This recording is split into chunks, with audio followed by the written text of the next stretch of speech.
Bonjour, aujourd'hui j'avais à cœur de vous partager une histoire personnelle, remplie de joie, des bons souvenirs, de tristesse et aussi d'espoir. Quand je devais quitter le Congo-Kinshasa pour le Canada, le voyage n'avait pas été direct. En ce moment-là, il y avait la guerre à l'est du Congo et à Kinshasa, il y avait l'insécurité. J'avais une partie de ma famille au Canada, j'avais une partie de ma famille à Kinshasa et une grande partie de ma famille était à l'est du Congo, là où il y avait la guerre. Alors ma famille avait décidé de m'envoyer à Brazzaville pendant 2 ou 3 semaines, le temps de finaliser avec les démarches pour le Canada. Alors je suis allée à Brazzaville et j'ai habité dans une famille. Cette famille-là, c'est la belle famille d'un ami très proche de ma famille, un ami que j'appelais tonton. Et c'est lui qui faisait le pont entre ma famille et moi pour les démarches pour le Canada, mais aussi il s'occupait de moi financièrement. Alors j'étais dans sa belle famille à Brazzaville. Et en ce moment-là, on m'avait dit que j'allais être à Brazzaville pour 2 ou 3 semaines, mais finalement ça a pris 6 mois. Et je me souviens quand je suis arrivée à Brazzaville, je me sentais perdue. C'était la première fois que j'étais loin de ma famille. Je ne comprenais pas ce que je faisais à Brazzaville, surtout que mes amis étaient à Kinshasa. J'avais l'impression que c'était correct.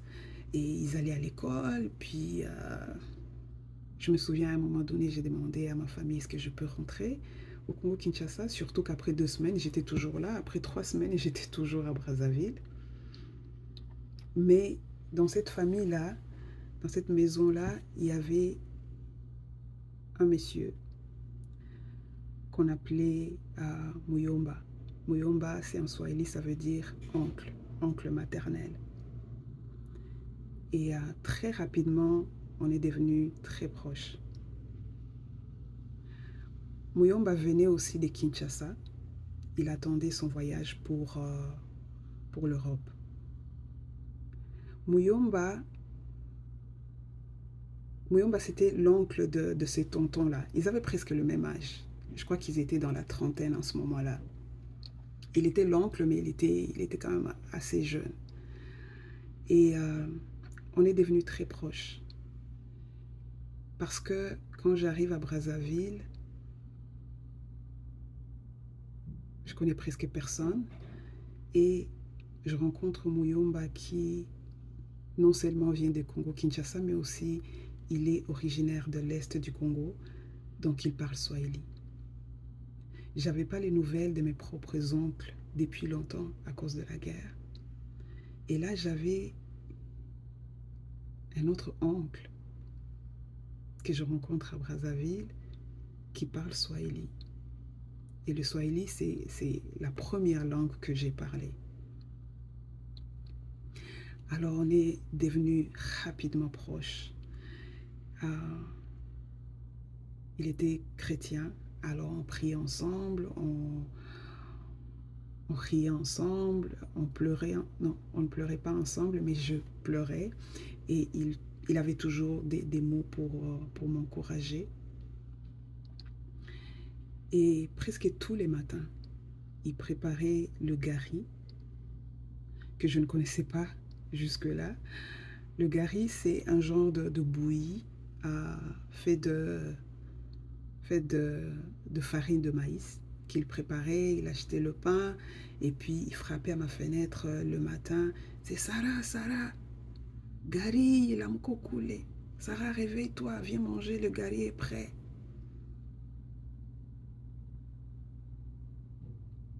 Il faisait ça presque tous les jours. Et il avait rendu mon séjour à Brazzaville agréable dans les circonstances. 6 mois plus tard, j'ai voyagé, j'ai quitté Brazzaville et Muyomba était resté. Et pendant une année ou une année et demie, je n'avais pas les nouvelles de Muyomba. En fait, son nom c'est Benjamin. Alors parfois on l'appelle Muyomba Benjamin, oncle Benjamin. Je n'avais pas ses nouvelles. Et je pense 2 ans après, on a renoué contact. Il était en Europe, dans un pays d'Europe, et il avait fait venir sa fiancée, il était marié, et c'était une grande joie de renouer contact avec lui. Facebook est arrivé, on est devenus amis sur Facebook, et des années plus tard, de nombreuses années plus tard, je rencontre Régis, mon mari, mais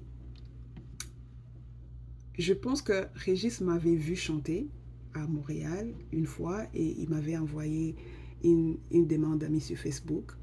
Et je crois que je m'étais rendu compte qu'on était amis sur Facebook peut-être une année plus tard, parce que Régis, c'est pas quelqu'un qui partage beaucoup. Alors je savais même pas qu'on était amis sur Facebook.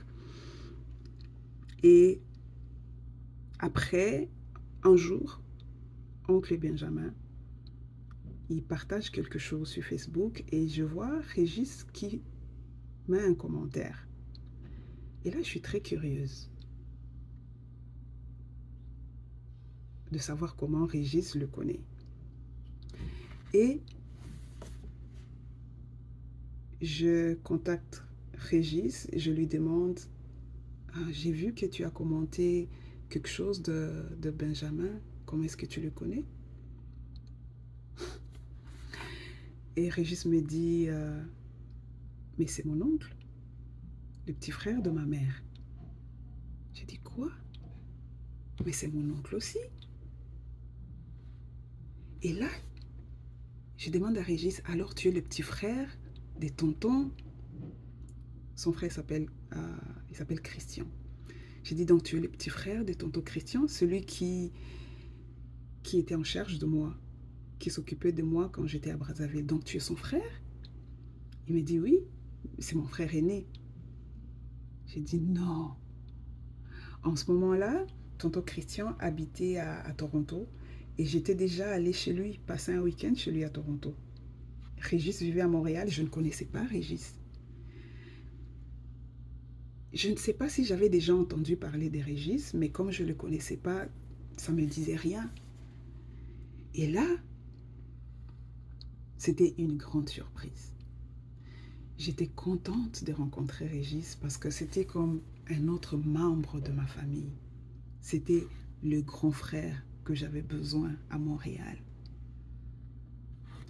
Et en ce moment-là, ni Régis ni moi, on ne pensait jamais qu'on allait un jour se marier. Je crois que Régis aussi m'a vue comme une petite sœur. Et pas plus. Et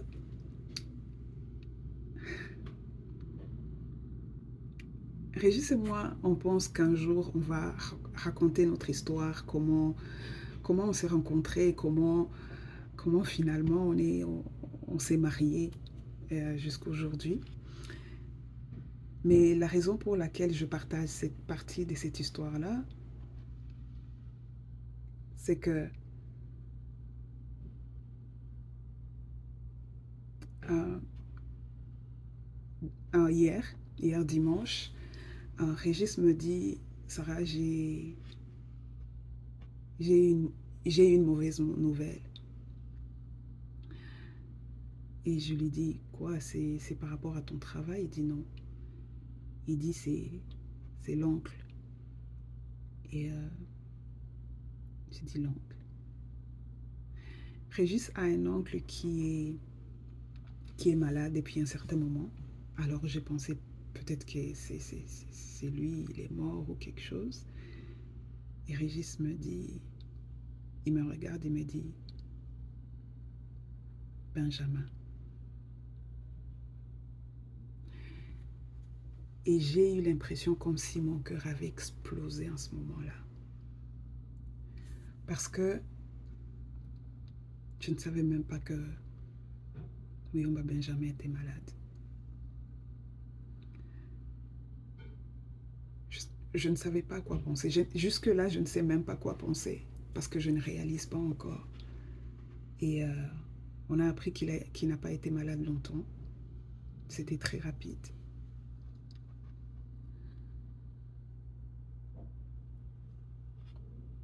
Et évidemment, ça m'a ramené beaucoup de souvenirs de Muyomba à Brazzaville.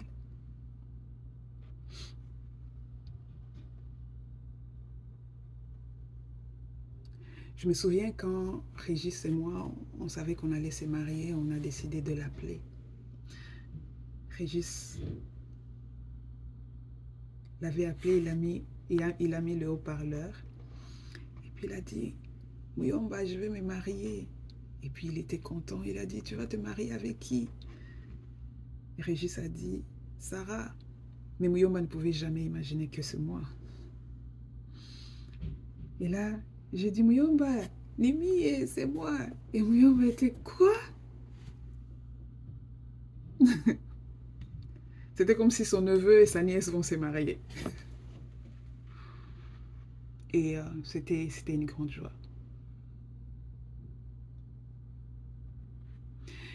Je n'ai jamais regardé Muyomba comme de la belle famille. En fait, aucun membre de la famille de Régis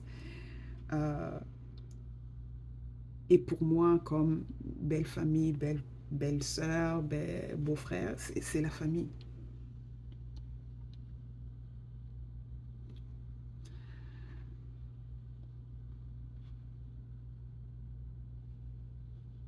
Alors, cette nouvelle de sa mort est venue me bouleverser.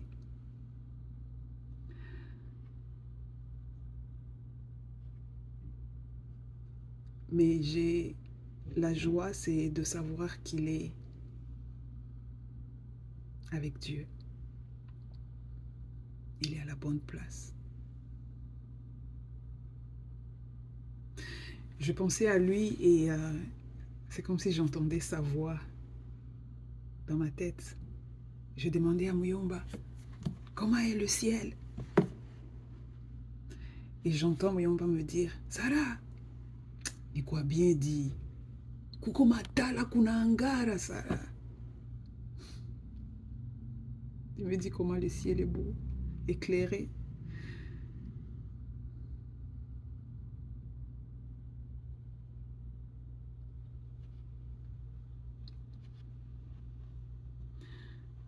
C'est triste pour nous parce qu'il nous manque, parce qu'on ne va plus le revoir ici sur la terre, ni entendre sa voix.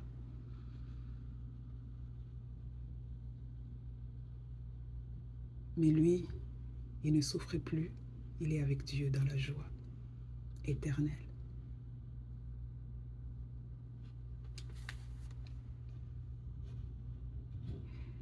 Et je voulais juste dire ceci. Avoir une relation personnelle avec Dieu, avoir Dieu dans son cœur, accepter Jésus dans son cœur, c'est la meilleure décision, non seulement pour soi, mais pour les gens qui restent. Parce que quand tu perds quelqu'un qui t'est cher,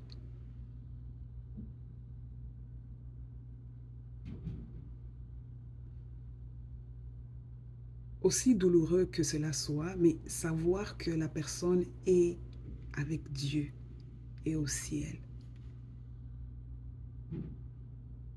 ça vient apporter une consolation. Ça vient apporter la paix. Pour les gens qui restent.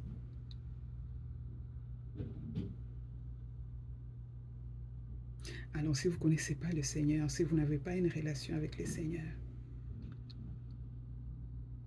faites-le pas. C'est un cadeau éternel pour vous. Mais vous allez aussi faire du bien. Un jour, si vous arrivez de partir, vous allez faire un grand bien aux gens qui restent. Savoir que vous êtes au ciel, vous êtes avec Dieu. La mort n'a plus de pouvoir sur vous. Et qu'un jour, on va se revoir tous dans la présence de Dieu pour l'éternité.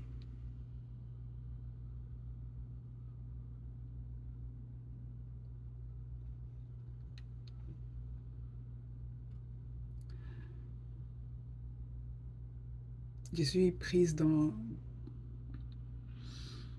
ces souvenirs avec oncle Benjamin, dans la tristesse. Mais parfois, je dois me rappeler que c'est aussi et surtout l'oncle biologique de mon mari et d'essayer de le soutenir aussi dans cette douleur. Et c'est ça que je voulais partager avec vous. Que Dieu vous bénisse. Un jour, Régis et moi, on va partager plus en détail notre histoire. Et espérant que ça va vous encourager et montrer comment Dieu, il arrange les choses. Même des années plus tôt, il arrange, il met les choses en place.